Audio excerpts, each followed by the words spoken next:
자, 박정희 대통령님은 대통령제를 하셨죠. 박정희 대통령님이 어떻게 해서 5.16 혁명을 하게 됐나? 대통령제를 하지 않고 5.16 혁명을 일으키지 않고 그 전에 장면 내각이 이끄는 의원 내각제로 계속 대한민국이 흘러왔다면 어떻게 됐을까요? 완전히 개쓰레기가 된 거죠. 베네수엘라보다도 못한 거죠. 필리핀보다도 더 못 사는 나라가 됐을 거예요. 아마도 북한 김일성이한테 먹혔겠죠. 왜냐하면 1970년까지 대한민국은 북한보다 못 살았었습니다. 자, 그러면 장면의 의원 내각제가 왜 문제인지, 이게 뭔데 얘가 그렇게 문제를 일으켰고, 박정희 대통령님의 대통령제로 해서 왜 한국은 발전할 수밖에 없었는지 제가 설명을 해드리도록 하겠습니다.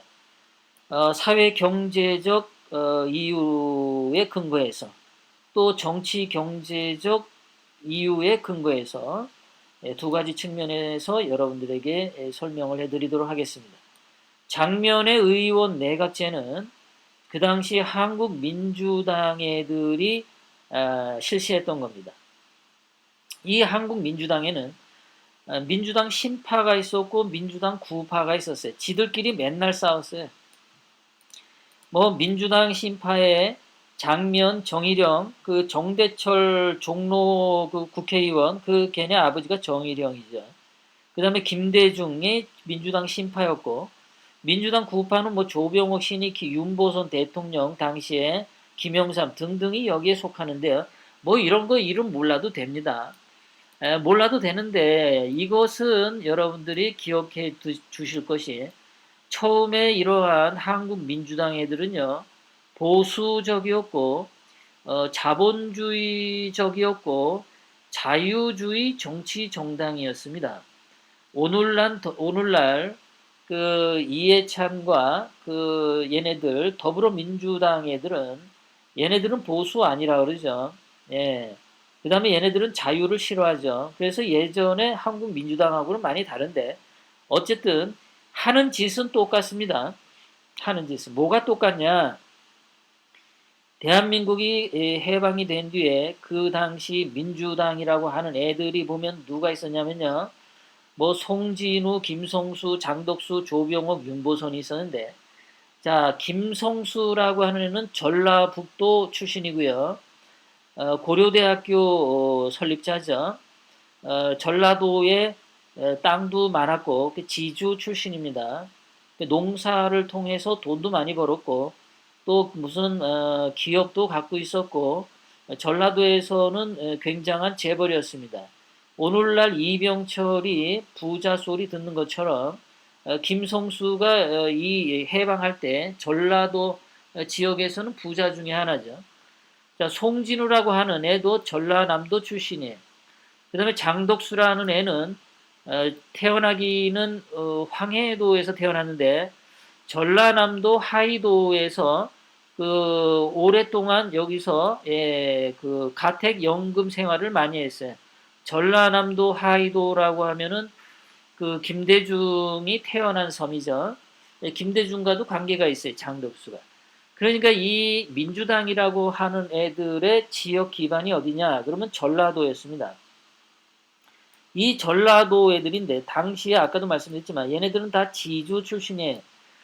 한국이 광복됐을 1945년도, 50년도, 60년도 농업사회였죠. 그 농업사회에서 부자는 지주입니다. 그러니까 이 한국 민주당 애들은 대한민국이란 나라가 농업을 위주로 해서 가야 힘께나 쓰고 똥께나 쓰는 민주당이 되는 겁니다. 한국이란 나라가 농업 위주의 국가 정책이 아닌 중공업 위주의 박정희 대통령 같은 경제 개발 위주로 가면 이 농업 위주의 전라도 출신 지주들은 화딱지가 날 수밖에 없는 겁니다. 국가의 주력 산업을 농업으로 계속 머물게 하고 싶은 것이 민주당 인간들이었어요. 그러니까 박정희 대통령님이 대통령제로 경제 개발 계획을 실시하고 경공업을 시작을 해서 중공업으로 나가고 그 고속도로를 설치하려고 했을 때 김영삼, 김대중 같은 이 전라도 지주 이 농업 이 지주 출신의 그 지원을 받는 김대중, 김영삼이 한 얘기가 뭐냐 하면은 고속도로 놓지 말고 옥수수 심어서 먹자라고 한 겁니다. 그러니까 농사가 국가 정책의 기본이 돼야 된다는 거예요. 그래서 이승만 대통령님 때도 대통령제가 셌었잖아요. 이승만 대통령님이. 거기다가 지주들의 땅을 돈 주고 유상몰수, 유상분배해서 그 많은 소작인들이 땅을 가질 수 있는 그 사유재산을 가질 수 있도록 이승만 대통령님이 했잖아요. 그러니까 이 지주 출신의 민주당이 이승만 대통령님을 반대할 수밖에 없었던 거죠. 자기네들 땅 뺏기니까. 그러니까 대한민국이 광복된 이후로 대한민국이 발전을 하려는데 늘 발목을 잡았던 것은 민주당이에요. 자기네들의 농업 기반의 그 돈줄이 계속 발전되기를 희망하는데 전 세계적으로 자본주의 물결에 의해서 경공업과 중공업이 발달하면 농촌이 망하니까 그 시대에 역행하는 짓을 민주당이 사사건건 발목을 붙잡은 거죠. 그러니까 보수 정당이면은 민주당인 거예요. 이승만 대통령은 진보 대통령이고 박정희 대통령님도 진보 대통령입니다.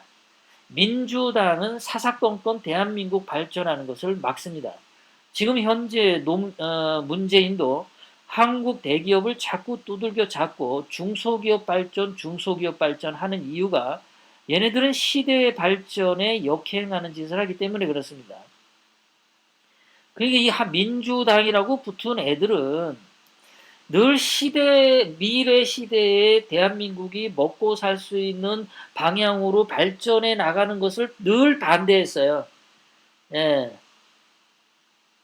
그래서 얘들이 야당 짓을 하면서 국가 발전을 늘 발목 잡게 된 건데, 과거에는 이승만 대통령님을 몰아내고 나서, 그래서 이제 이 민주당 지주 출신들이 의원 내각제를 한 거죠.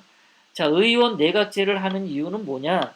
그 당시에, 그러니까 1950년대까지만 하더라도, 박정희 대통령님의 5.16 혁명 이후에 경제 개발을 하기 전까지만 하더라도, 이 장면 내각제를 할 때만 해도 대한민국은 농업 사회였습니다. 그러니까 이 장면의 내각제의 대한민국 경제가 농업 경제예요. 이 농업 경제에는 지주들끼리 자기네들 골짜기, 자기네들 마을을 중심으로 붕당 싸움, 당쟁을 할 수밖에 없었어요. 전라북도의 지주냐, 전라남도의 지주냐, 경상도 지주냐, 그런 거에 뭉쳐가지고 조선시대 붕당 정치처럼 싸움질을 했던 게 의원 내각제입니다. 그래서 얘네들이 정권을 잡고 나서도 장면이나 정의령 같은 애들 쪽은 이제 뭐 서울, 경기 이쪽을 대변하는 그쪽 농촌 경제를 대변하는 인간들이었고 뭐 조병옥, 신익희, 윤보선, 김영삼 이런 애들은 저 밑에 쪽 뭐 이렇게 지역별로 농촌 경제의 기반이 다르기 때문에 신파, 구파하고 싸운 겁니다. 얘네들이 뭐 이념이 좋아서 싸운 게 아니에요. 우리 지역 농산물을 더 우대해 달라. 그런 거 가지고 당파 싸움 한 거예요. 자기네들 돈줄을 누가 쥐느냐 하는 거. 그러니까 이 자들은 민주당에 있던 얘네들은 1950년대 그리고 1960년 의원 내각제 할 때까지만 해도 대한민국에서 기득권자들입니다.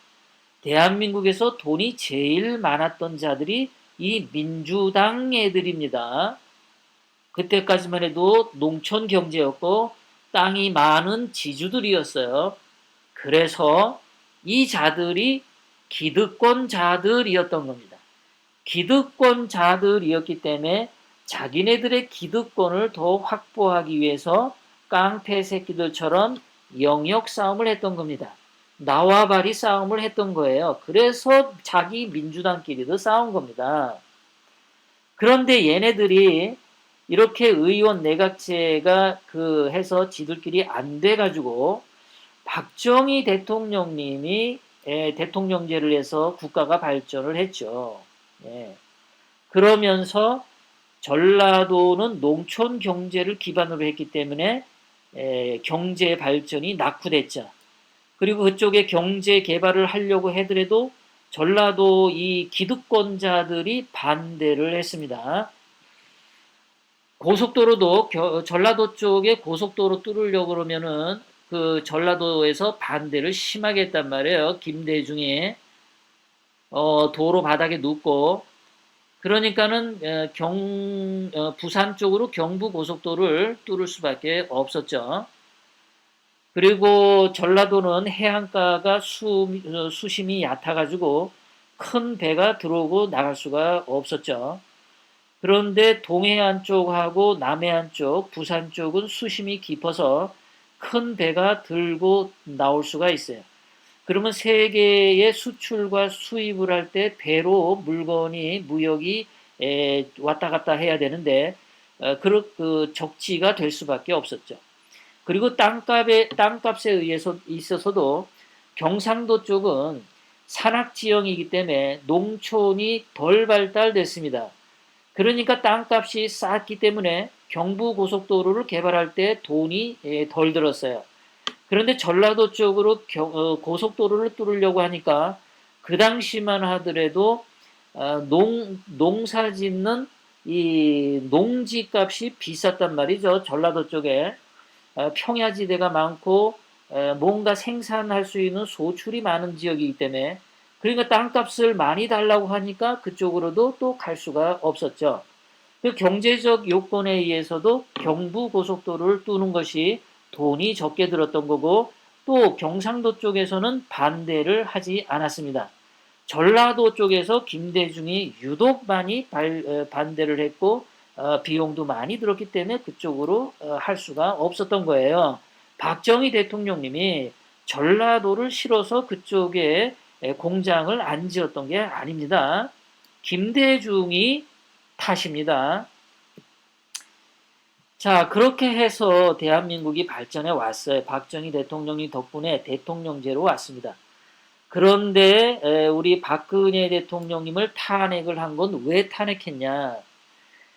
지금 대한민국의 탄핵에 가담한 이 민주당 좌빨들하고 이명박, 김무성, 유승민 이 친이 계열 이자들하고 합쳐가지고 박근혜 대통령님을 친 건데요. 박근혜 대통령님은 대통령제를 주장하시는 분이고 그래서 앞으로 4차 산업혁명을 통해서 대한민국이 더 발전할 수 있기를 바란 거죠. 그러니까 박근혜 대통령님은 진보입니다. 그런데 지금 이 탄핵한 자들, 의원 내각제를 주장하는 자들은 누구냐? 현재 대한민국의 경제 발전의 꿀이란 꿀은 다 빨고 있는 기득권자들입니다. 정치 기득권자들, 언론계의 기득권자들, 홍석현이가 여기에 해당되죠. 종교계 기득권자들, 대형 교회들, 돈이 어마어마하죠. 예, 1970년대, 80년대 교회가 아닙니다. 엄청난 거부입니다. 거대한 부자들이 이 종교계 기득권자들, 또 대학교 교수 같은 이 학계 기득권자들, 이 기득권자들이 박근혜 대통령님을 탄핵시킨 겁니다. 대통령제로 가면은 대통령이 국가 정책을 결정하는 힘이 강합니다. 그런데 대한민국이 경제 발전을 해서 사회 각 분야로 이제는 1945년 광복 이후에 전라도 지주, 경상도 지주, 이 지주 기득권자들이 아니고 이제는 사회 각 분야의 기득권자들이 자기 권력을 행사하고 싶었던 거예요. 옛날에 이 민주당 지주들이 농업 기득권을 휘두르고 싶어서 장면 내각제를 실시했던 것처럼 오늘날도 박 대통령제를 하고 있는 박근혜 대통령님을 쳐야겠다. 그래서 기득권자들, 우리들의 기득권을 자손 만대로 누리자 한 것이 박근혜 대통령님을 탄핵한 사회 경제적 요인, 정치 경제적 이유입니다. 지금은 2019년은 1950년, 60년에 비해서 굉장히 많은 다양한 기득권 계층들, 그리고 기득권 그룹들이 존재합니다. 그렇다 보니까 이 기득권자들이 더 많은 갈등과 더 많은 정쟁과 더 많은 이권 싸움을 앞으로 많이 할 겁니다. 지금도 대한민국 문재인이 2년 동안 들어오면서 여러분 보세요. 민노총이라고 하는 기득권자들이 있죠. 이 민노총이라고 하는 기득권자들, 또는 엊그저께 택시 운전사 분신했죠. 이 택시 노조 기득권자들, 그리고 버스들이 파업을 한다고 했었죠. 이 버스 노조 기득권자들. 그러니까 지금은 엄청나게 많은 기득권자들이 대한민국 사회를 쥐고 흔들고 싶은 욕망이 가득 차 있어요. 권력이 생겼거든요. 버스 노조는 이번 파업을 통해서 정부를 항복시키는, 문재인 주사파 패거리의 이 청와대를 무릎 꿇리는 위력을 보여주었습니다. 정부라고 하는 것이 별거 아니다라는 것을 이번에 보여줬어요. 그러니까 이제 대한민국의 모든 기득권자들은 문재인을 굉장히 우습게 봅니다. 뭐 하기사 문무일 검찰총장이 문재인을 벌써부터 졸로 보고 있죠. 결코 문무일이 문재인이 하려고 하는 그 공수처, 또 그 경찰에게 수사권, 기소권 넘기는 거, 그거 철저하게 지금 완강하게 반대합니다. 죽으면 죽었지 자기 찬성 못한다고 오늘 기자회견했어요. 엄청나게 많은 사회 각 곳의 기득권자들이 자기 권력을 위해서 투쟁하는 중입니다. 그러니까 이 자들은 대통령제가 싫었던 거죠. 싫었던 겁니다. 농업 지주 기득권자들이 아니라 정치 기득권자들, 뭐 학계, 언론계, 종교계, 노조 기득권자들, 엄청나게 많은 기득권자들은, 이 자들은 의원 내각제를 원하는 겁니다. 그런데 이 자들이, 이런 기득권자들이 의원 내각제를 하게 되면은 무슨 꼴이 나냐?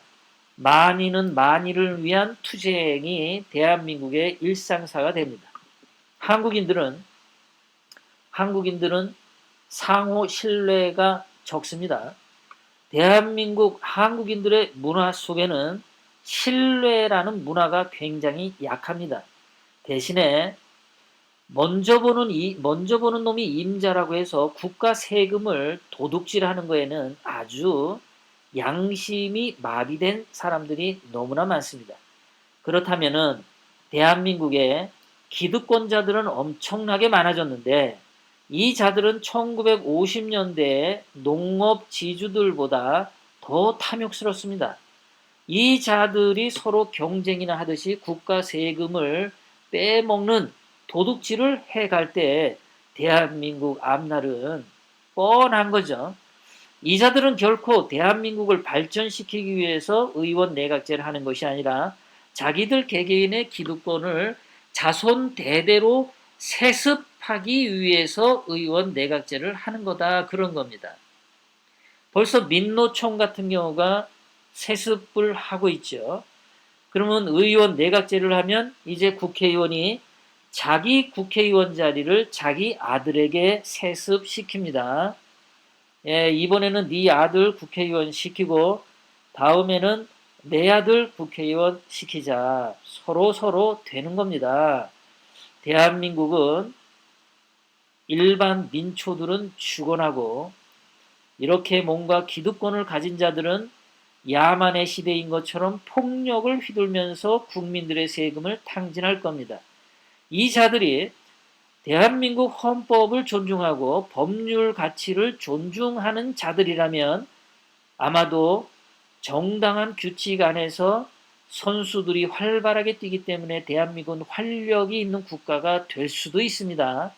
그런데 여러분들도 아시다시피 이 기득권자들이 권력을 가졌을 때 법률을 홍어 거시기처럼 당연히 보겠죠. 지금도 묵시적 청탁으로 이재용 부회장에게 결국에는 죄가 아니라고 풀어줬고 박근혜 대통령님에게는 묵시적 청탁으로 유죄를 때렸습니다. 홍어 거시기를 붙였다 뗐다 해서 수컷으로 만들고 암컷으로 만드는 홍어 거시기 법률에 의해서 의원 내각제가 운영될 때 대한민국에 무슨 놈의 법치가 존재하겠습니까? 만인은 만인을 위한 투쟁이고 서로 먼저 상대방 등쳐먹고 돈 뺏어가면은 임자라는 그런 게 강하겠죠. 거기다가 국회의원 권력, 정치 권력과 손잡고 언론 권력과 손잡은 사람들, 자기 주변에 힘께나 쓰고 똥께나 쓰는 지인이 있으면 대한민국에서 더 살기 편하고 그렇지 않으면 대한민국이 살기 힘들어지는 조선시대에 아전들이 활개쳤고 지주의 모습노릇을 했던 마름들의 횡포가 다시 횡행하는 그런 조선시대로 회귀하는 그런 사회가 될 가능성이 매우 높다는 겁니다. 그래서 의원 내각제에 지금 눈을 붉히고 있는 거죠. 김무성이 의원 내각제를 하려고 박근혜 대통령님을 탄핵에 앞장을 섰던 거죠. 예, 김무성의 의원 내각제. 그리고 이것 때문에 박근혜 탄핵 나경원도 요즘에 자꾸만 내각제를 하죠. 내각제에 가까운 원포인트 권력 구조. 이 자들이 내각제를 하는 이유가 결국 그런 겁니다. 뭐 정치 선진화를 위해서도 아니고 자기 자식 국회의원으로 영영이 떵떵거리면서 사는 대한민국을 쪼개먹자 그런 거죠. 자, 문재인이 지방 분권 공화국 만들자고 하는 것은 얘는 뭐냐? 얘는 대한민국을 역시 갈기갈기 쪼개는 것에 한몫을 하는 거죠. 이 좌파들 나름대로는 전라도 같은 경우 지방 분권에서 전라도가 대한민국에서 넘버원 지역 분권이 되는 거죠. 또는 이제 지방 분권을 하는 데 있어서 중국 시진핑이 압력을 넣었을 수도 있죠. 야, 니네 지방 분권해. 예, 그런 거죠. 그렇게 해서 중국 떼놈들 전라도 쪽에 많이 이주시킨 다음에 또는 평택시 같은 데 많이 이주시킨 다음에 합법적인 투표로 평택시를 중국 땅으로 선포하는 일도 만들 수가 있는 겁니다. 김무성의 의원 내각제는 얘네들은 기득권끼리 나눠먹는 내각제인데 문재인의 지방 분권 공화국은 더 퇴폐적이고 더 악랄해서 이거는 매국노 같은 짓입니다. 그래서 지방 분권을 주장하는 놈은 의원 내각제를 주장하는 놈들보다 더 매국노적이고 더 악마스럽다라는 겁니다. 하지만 대한민국 국민, 일반 국민들 입장에서는 의원 내각제도 찬성하면 안 되고 지방 분권도 찬성하면 절대 안 됩니다. 대한민국 국민들 입장에서는 대통령제, 강력한 리더십을 가진 대통령제, 그것이 있어야 대한민국은 영원히 발전한다라는 것입니다.